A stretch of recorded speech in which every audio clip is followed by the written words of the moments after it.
So, good evening. Welcome. Thanks for coming. This is full of people. I love it.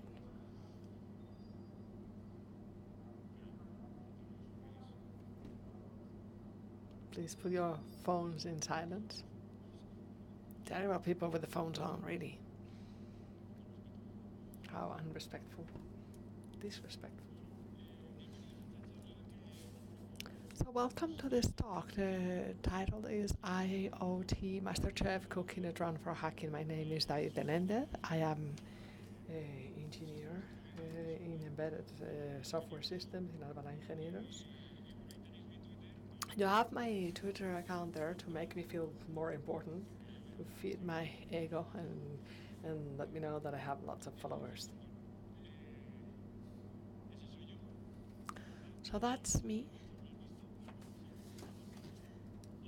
This is Charmer Pisto, that's a name, and as I've said, I am engineer of IoT, and I am engineer of the drone Anthropos and the rover Texas Ranger, because everything's great if it's called that way. And I am also the author of the book Hacking with Drones. And if you brought it with you, I'd be delighted to sign them. So I've been in this event and a few more. And this is the sort of making me look important slide. So let's start with something strong. If I say ISIS and drones, people start going crazy, really. You have to start strong. The current events, the new concern of the Pentagon, the drones of ISIS, and we see two guys. These are the terrorist drones, not the ones that are published in Hackabay. But we see a drone here with tape, full of tape, and if you weren't aiming for something, to do something bad, it would be useful, actually. Another news item that I like. This was shot down. Great job. You can say that you go home feeling you've earned your salary. This doesn't require any further explanation. So Defense Ministry, this came up yesterday in the panel discussion, alert of the threats of drones in the hands of foreign enemies. And ABC drones, a great threat, made up as toys. This sounds so menacing. The Merkel drone doesn't look cute. The drone could have a bomb inside, but doesn't it look cute? So I wanted to provide some context for this talk. The drones as a threat. They are actually flying computers. IoT, Internet of Things, above your head. Well, that's what we used to call it, but we're actually talking about small computers, embedded systems. That's all. Specific payment card or chargers. You can make it transport anything. They say a new drone has come up from the research and development department of the company Superstar that carries something in the storage part. Well, do I do research and development if I put something in the back of my car that nobody had put in before? So I'm doing research and development, yeah. So the sector, the industry goes crazy. Drones, how can we detect them, chase them, control them, and throw them away, humiliate them, and stamp them out? And one of the ways is detecting them through normal cameras or thermal cameras or infrared, and that can give you the physical shape of the machine based on the heat produced by the engines and the electronics, but mainly the engines and the shape that they have inside of the camera. For hot points in the shape of a square, that's probably not a bird. People also say, well, depending on how it rings, it could be one or the other, the audio footprint. But above all, and first of all, the signals that it conveys to the pilot, to the drone, and the control and telemetry. Okay, this drone of this brand has a certain signature, and it conveys signals that behave in a very specific way, and there have been even studies that focus on an external stimulus. For instance, if I believe that I'm being spied on with drones at home, what I do is I switch on and off the light of my home so that the bitrate changes in the drone image. That's very weird, but there's actually an article published about this. But above all, it's about the signature of the radio signal in each one of the machines. This one I find particularly funny. They say, do not worry, with my app, I've designed an app, and you can install that, and if you see a drone, you do that, and the app tells you which is the drone, what's the mission, etc., because this is becoming trendier, and it seems to be heading for drones to be flying around the city. So with this application, you'll be able to check with each drone in real time whether it is legal, illegal, and what's the mission. But we're going to force everybody to install this little program in their own drone so that they voluntarily provide this information about their intentions. I mean, that one was smart. Really smart. Well, you can draw your own conclusions. So what actions?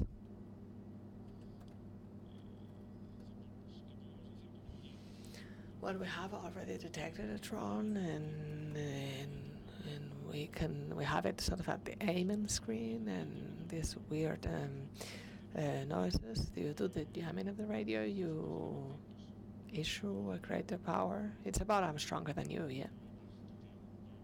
That's all. So I speak louder than you, and therefore your drone cannot listen to you. Something more sophisticated is the EMP, the electromagnetic pulse. And I found out what that was playing StarCraft, and a while ago, certainly. And it's about launching an electromagnetic pulse that sort of melts the electronic. But the more standard procedure is radio jamming. And I find this appealing because they talk about the gold fever, and I am Joey, and I'm here with my Wi-Fi jacker. This came up in the DEF-CON, this type of device, in last year's.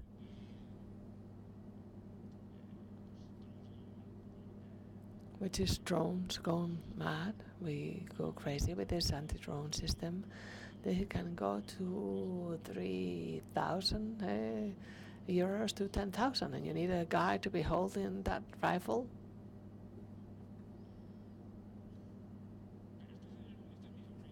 But this is really my favorite. This is from, I think, a British brand. Well, it's part of the same team, the whole thing. And it's about radar, thermographic cameras, jammers, protocol attacks. So the whole catalog for just 1 million euros. And you say to yourself, it's going to be very bad if with $1 million euros, you cannot stop the drones. And the question is, how many drones can I buy myself with €1,000,000? So depending on the model, for 14,500 drones. So can this machine intercept those 14,000 drones? Maybe that's not how you should compute these figures. You just should throw in money and that's it. And because the only thing that matters is stopping them. That's another option I love. And the issue is whether this drone is the appropriate size. What if it's not? Where do you get it from? How do you hold it? And then my drone is bigger than yours.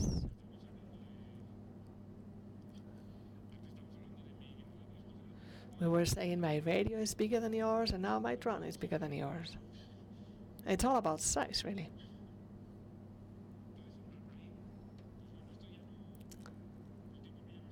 Well, this shouldn't necessarily be called countermeasures, but these are just palliative measures if frequency starts being... I'm not going to talk a lot about this live because my bosses are here and they are people in telecommunications and they might beat me up afterwards. But the idea is to use widened spectrum. That is to use a very wide range of wavelengths so that if one fails, you have a very ample base. The next one is obviously to use a frequency that the jammer is not prepared for. This is like the cat and the mice. So if you have this, if this is your frequency range, you'll use something else. Then your jammer is no good. And then robust protocols. I remember in Majanera, I don't know if they're around here. If you're here, the one who did an authentication attack to the drone Wi-Fi, and I thought I'd do my own Wi-Fi protocol with casinos.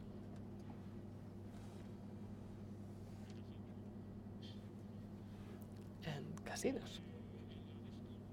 In the DEF-CON of last year, and I'll show you what it is about later on. They said, we know all this. We know all this. But let's do a drone that goes through 3G and 4G. Why? Because it's illegal to do jamming. Okay. They cannot do jamming to me because it's illegal. I don't know what could go wrong with that.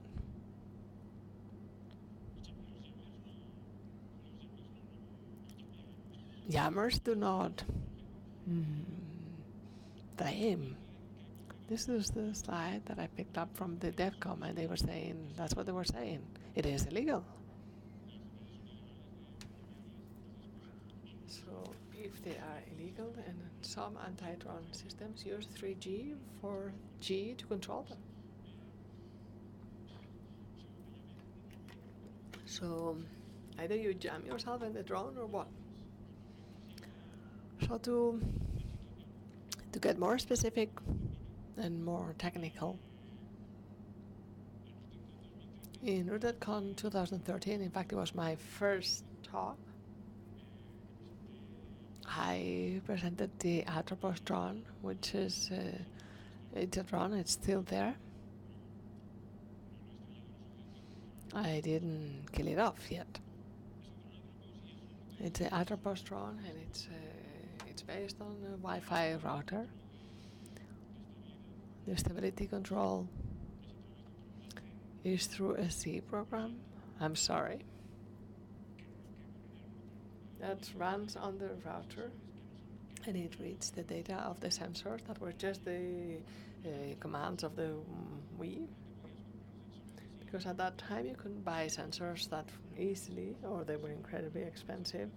So it was better to use the commands of the Wii. If you want to see the talk, you just have to go to the web of Rooted.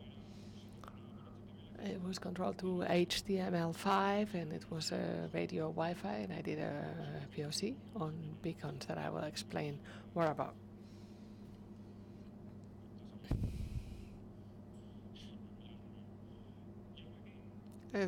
What next? In the face of this, I said to myself, well, I have to do something.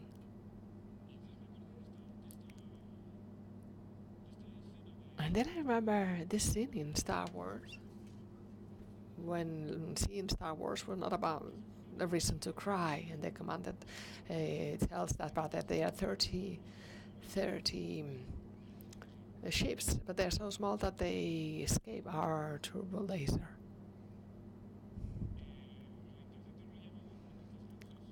I've named this interceptor in just a few hours ago. I'm gonna call it interceptor or interceptor, depending on which region I talk.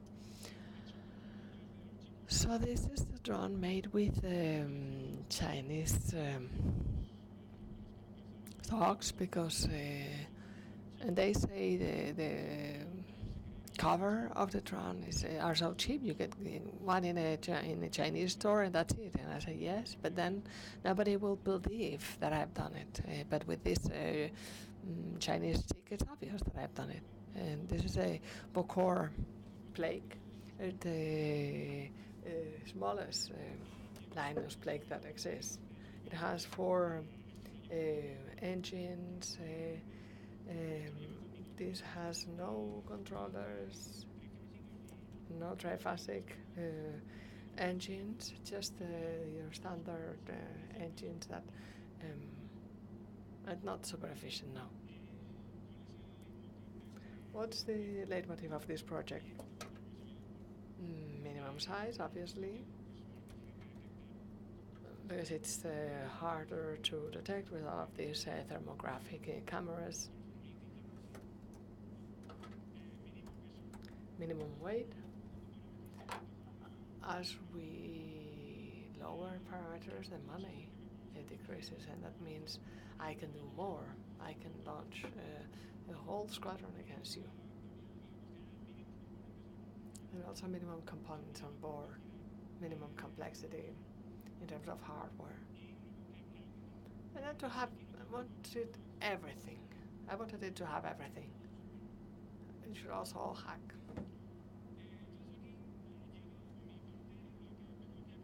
And this is where I come here to complain and to tell you about my sorrowful story, how this project went, because that's why we're cooking it wrong. The first thing was to choose a sensor or a IMU that should give you the attitude data. These are sensors that detect movement so that the drone can react in consequence to be stable. So I thought, well, I go to AliExpress. That's always a possibility. And in these Chinese stores you can find plenty of these boards. The first one that struck me was MPU 9250, gyroscope, accelerometer, magnetometer, barometer. So great.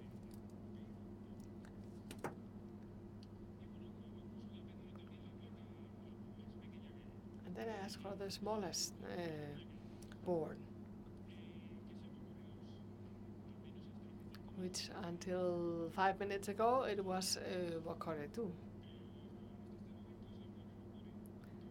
But until just recently, it is this board, which is just a bit bigger than a RootedCON, and it has Wi-Fi and Linux, and the guy has inspired himself in the Wi-Fi router. And the black is the system that has Wi-Fi, Linux, and the operating system, of course, the CPU. And behind that you have the memory and the flash.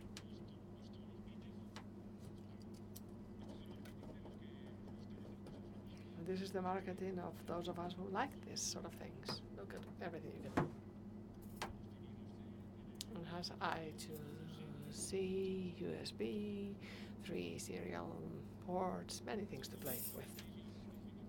Here you have the specifications in the MediaTek. It's a MediaTek 7628, 580 megahertz. We want a 3U ART. This is the normal Linux console. PWM that has 4 channels, and I explain that now. PWM, for those of you who do not know, it's a signal, a digital signal that is sent in intervals, up, down, up, down. It's just a square signal. And the longer it stays up, more will the engine turn.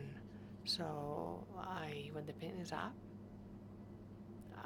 I can change that to the time that the pin stays up to change speed.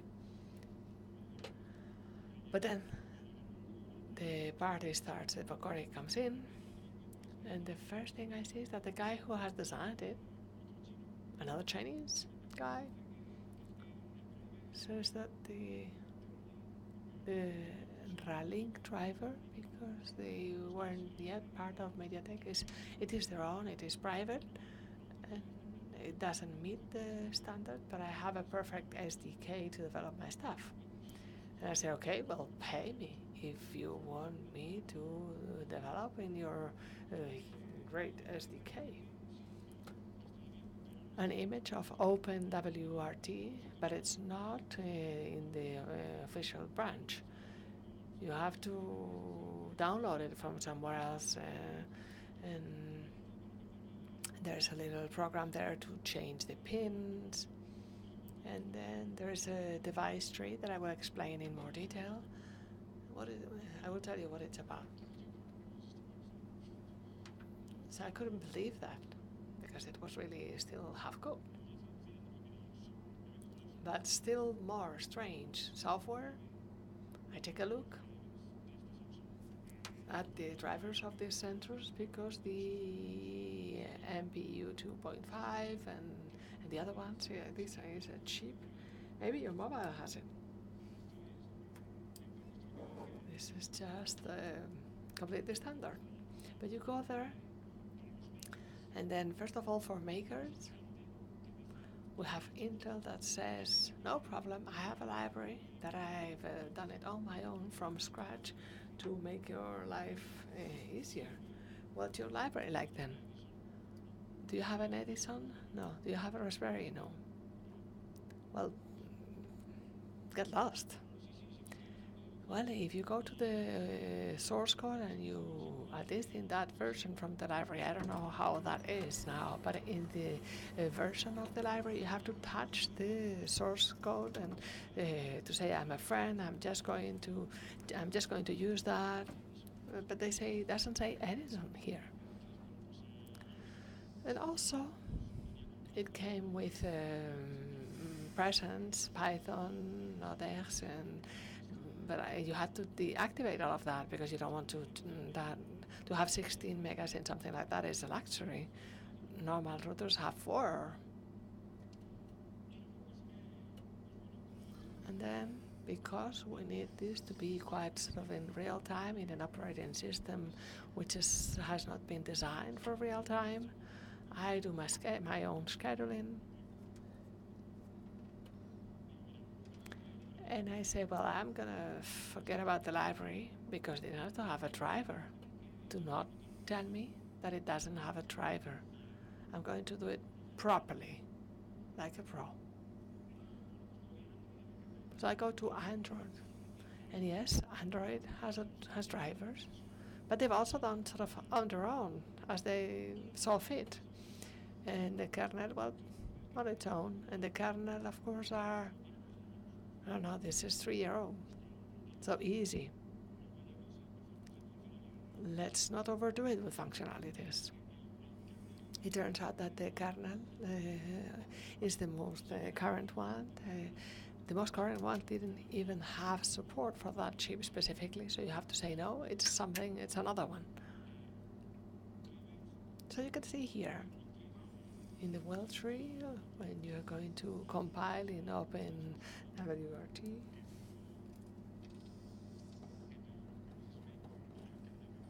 When you do kernel menu config, you get the kernel controllers, everything that the normal kernel should have. You activate the driver of I2C, the controller of the I2C of the specific hardware for your board, for your chipset, and then you say there is an invent here, MPU65, but it's not the same one. Okay, but let's be nice to each other. If you add a few defines, then you can work. So what happens afterwards, you need to modify the device tree, which is a hardware description file, independent of the operating system and the platform, that describes which hardware your board has. For example, if you're looking for mobile device trees, every mobile has its device tree. So this one has this or that sensor. In that description, it tells you, as you may see here, within the I2C section, you have the sensor, and within I2C, you have address 69, registry 69. In hexadecimal, you tell it that is compatible with InventSense MPU, and then you need to define an interruption pin code. So I'm like, okay, I look at the board, so there's nothing saying interruption here, nothing at all. Okay, I look at the chip data feed, and they didn't put it through a pin. You need to weld it on the actual leg of the sensor, not on the board. So despite that obstacle, I say, okay, I'm going to have these interruption pings so that the driver knows where you're at. So now you have a prepared reading, you lift that ping and you read it, and the driver does all that. So you need to state all those things in this file. The other things, like hacker-like, are with the orientation matrix. If you have set up the sensor on the one way or the other for it to fit well, to fit perfectly, so that it turns like this and not like that, basically. So I'm like, oh great, it's good to go. So is the PONED. I get the drivers to compile, I get them from another kernel, and then I go to read them, to read all data, and it goes like black, and then it continues. Zzz. Okay, so in that black, the drone does black as well, and it can't afford the luxury of these going bust, of these working pretty much always, but not always.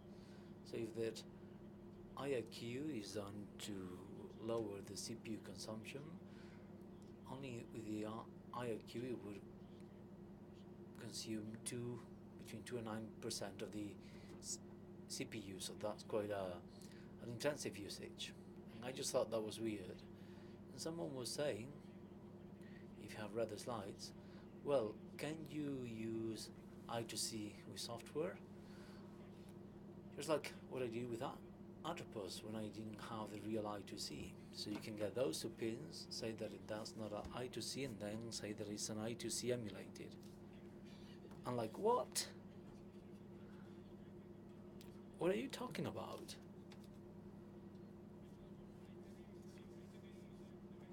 So here's the device tree, and there are full talks on the device tree, which is like no JSON, and the format is pretty open. As you may have seen, depending on the driver, it's like the parameters you put on the driver when it comes to start. And that depends on the driver. Hey, I need a parameter called this or that. Okay, thank you. It's in the source code. You can look at it, of course. So after all of this, you get the Vocore 2, you get support for LEDI to now unifying OpenWRT. The device tree is isn't, so I ignore completely the MPU and go to other solutions that integrate the filter even, so that the gyroscope and the magnetometer and another device works. So the PWM has 4 channels per hardware, but only 2 of them are active because the guy who worked on the board made a generic device tree, and the person may want these pins in this configuration, and the chip may use them differently. Fair enough, why not? Good luck with that. But you need to disable the UART too, and some of them match the UART2, so I need to disable 2 and enable another 2.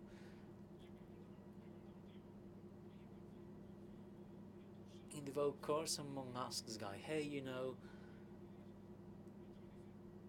I want you to disable the 4 2RMs. Okay, so you need to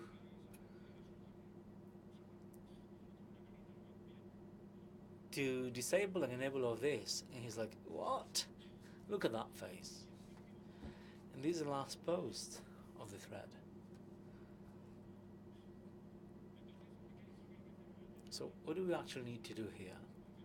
We need to look at how the device tree works. The device tree works by defining some sort of groups or SMEs, and I give them a meaning. So that's like a cross matrix. So these groups of pins is associated to this functionality. So the pins of the UR2 have the name UR2 and the function UR2. It looks obvious, doesn't it? Then we have other pins, and PWM0, which is a PWM0, then the one which is 1, and they all have the name and the function. But I do need to disable the function of UART and say that it's PWM. I need to find a whole new set of pins, including the 3, 0, 1, and the other 2, which are the UART. So the people who did this call those pins UART2, but they could be PWM even though they're called UART2. And you're like, what the fuck? So what you need to do,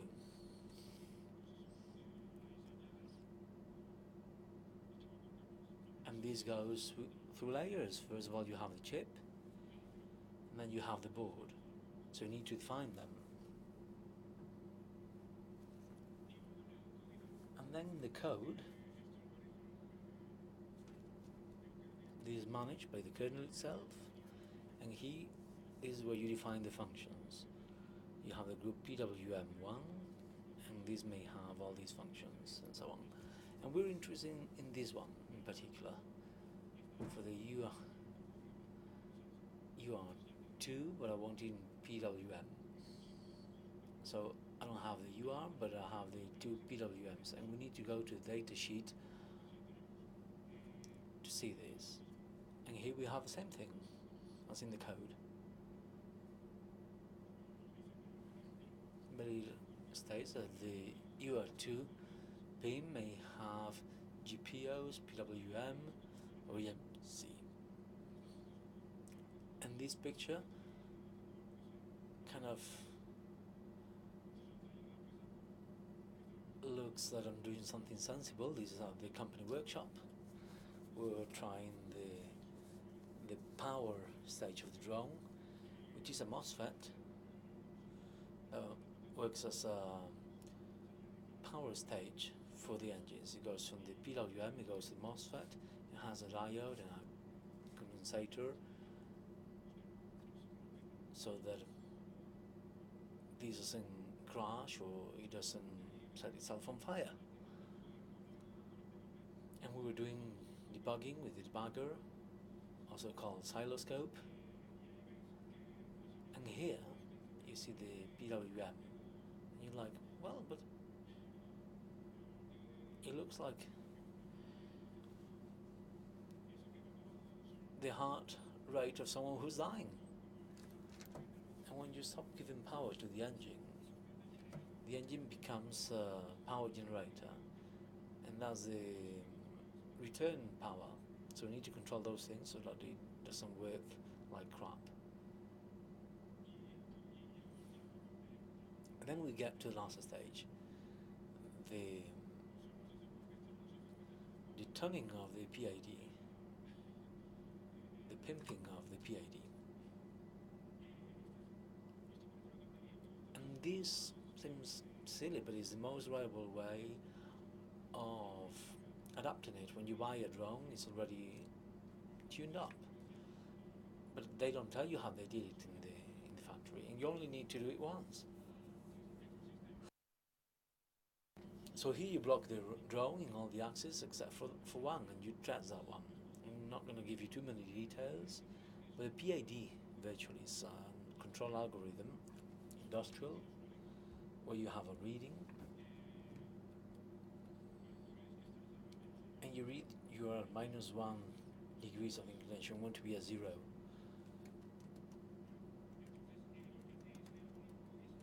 So this algorithm applies the exact strength to the engines to get to 0 without going too far. It's like the cruise control of a car, but ×3 for each axis, like this, and like this.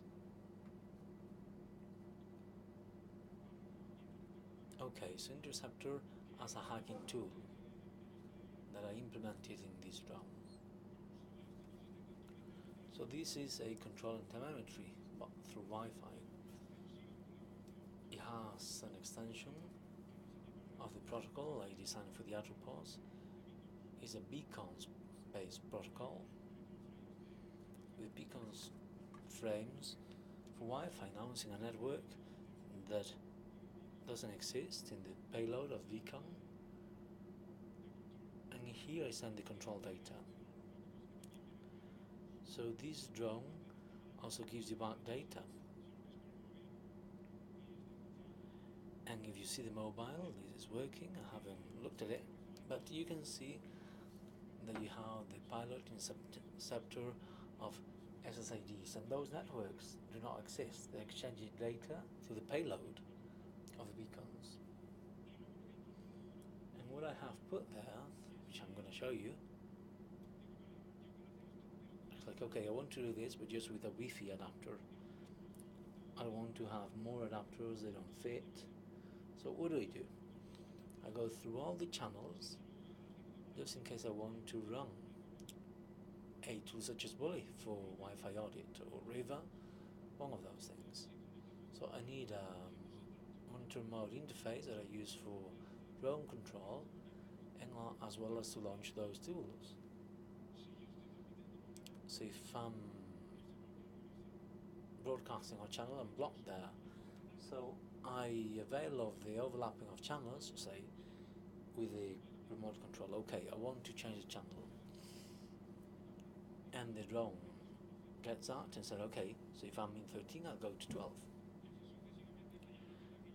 And so on until I get to a channel I want. That is done with AES coding or encrypting to protect the packages. And well,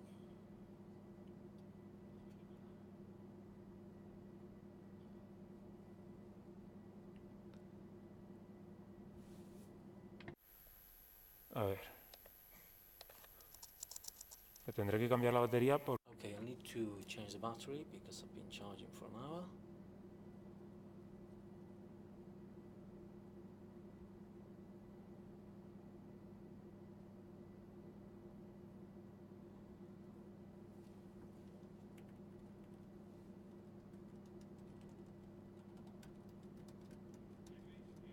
And here you may see the control, that's the website. You can see it here. And this is served by the PC. The PC has a Wi-Fi network, and the beacons go from this USB control. Even though it looks like an expensive emitter, it's a USB command, a USB remote control. It could be like a PlayStation control. It works with the joystick kernel mode. It reads from there, and it converts that into beacon frames, the whole movement of the different levers. And then on the way back, since the monitor is injecting, I'll see if it injected the 8-track mode. It also does it in monitor mode to capture packages from the drone. That is doing the same. The drone is giving back the telemetry. If I move it,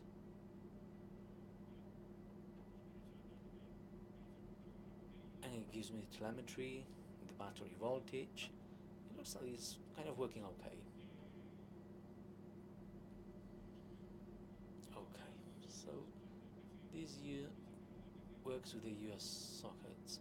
It goes from the PC server to navigate to the browser. You get the beacon frames of the drone, and then they go to the US sockets that are represented in JSON on the interface.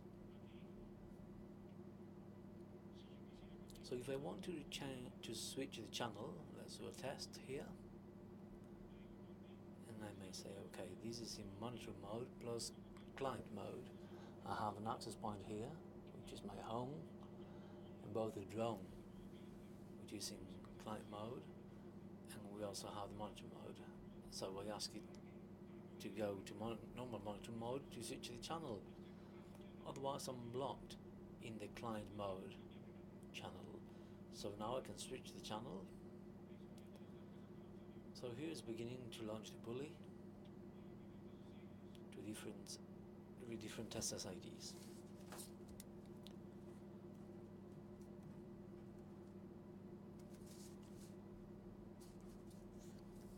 Okay.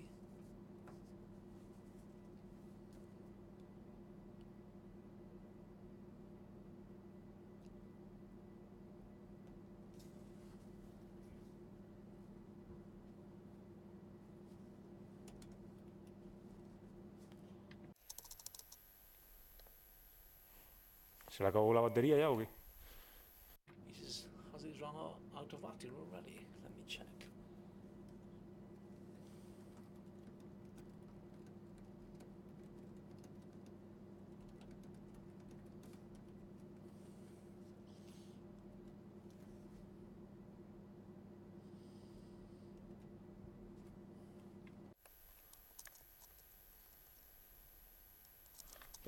Le voy a dar un...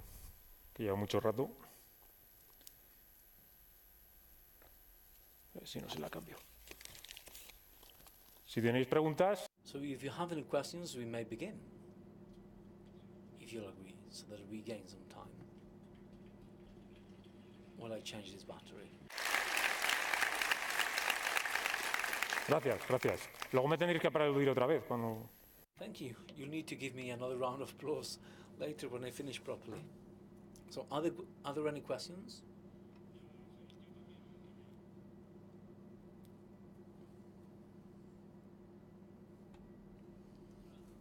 Hello.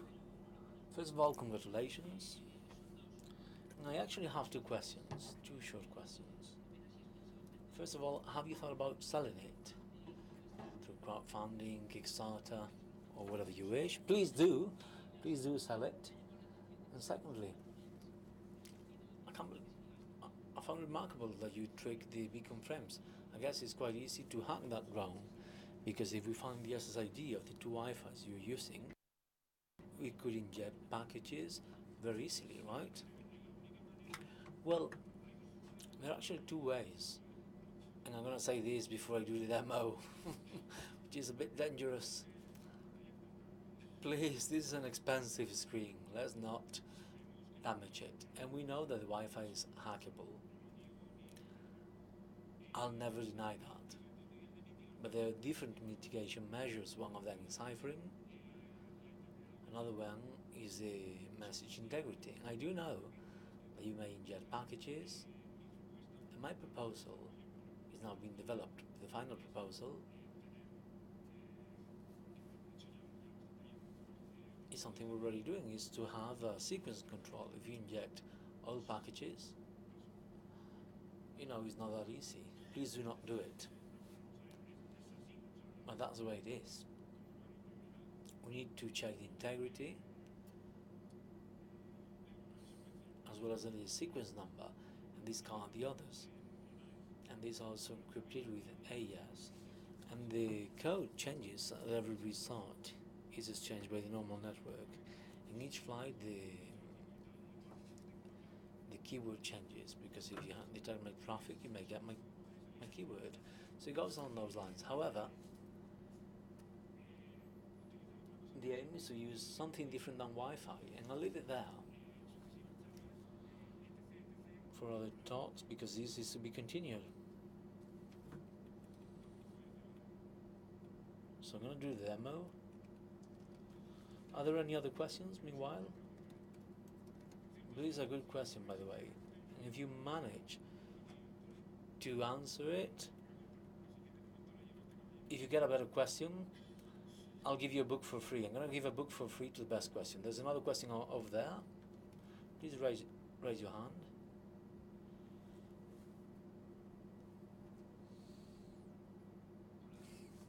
Hello. Hi. So from the hardware perspective, I think it's like suicide to use brush engines instead of using brushless. Is it just to make the drone cooler? Where are you, by the way? I'd like to look at you in the eye. Well, you know, too wrong there, because the brusher engines are crap for drones, but they're great for tiny drones. The triphasic engines with their controller have a tiny size, and they're all brushed. Well, please look at Banggood AliExpress, because in that size you have brushless that are very thin with less interference. I don't know the cost though. These ones came in a truck. It's like three euros per engine. Well, it's not that cheap. Plus the ECC. Yeah, you pay that on the side. But I do like your idea. Thank you. However, if I crash the minimum cost, it doesn't really matter. Okay, thank you. Thank you. Okay, so let's check. I just finished pimping this morning at 2 a.m.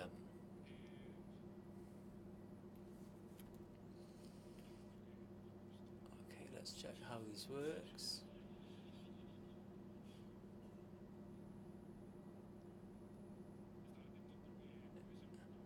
And this could be actually very short, so please pay attention. If you want to take a picture, please do it now, otherwise it might be too late. Oh.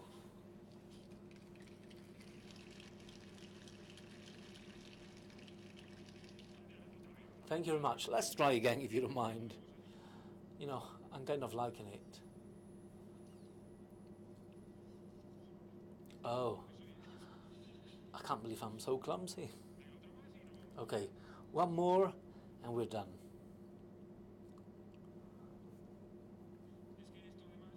In fact, this doesn't come up in the slides. You can come close and look at it, but this sensor does not allow for filter configuration, so you need to do a physical filter, which is to get two thermoretractile bands and put a little coin there, and that does a filter to cut the high frequencies of the engines, because otherwise this would never fly.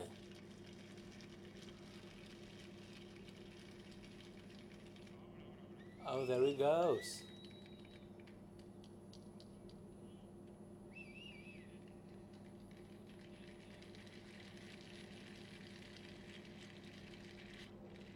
Wow. Okay, it's been parked now.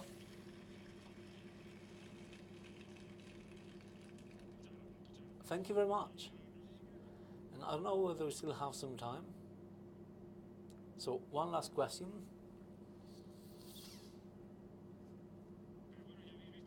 But you've all seen that with the brucialists anyway. Well, thank you very much, David. Well, thank you. Oh, by the way, I do have one very last slide.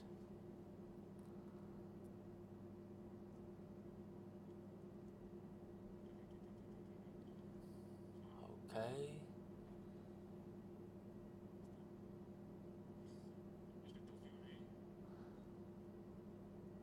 Now we're all getting anxious. Let's remember there is beer free from 8 until 10. So I would like to thank these people who are actually my bosses. Thank you very much. Thank you.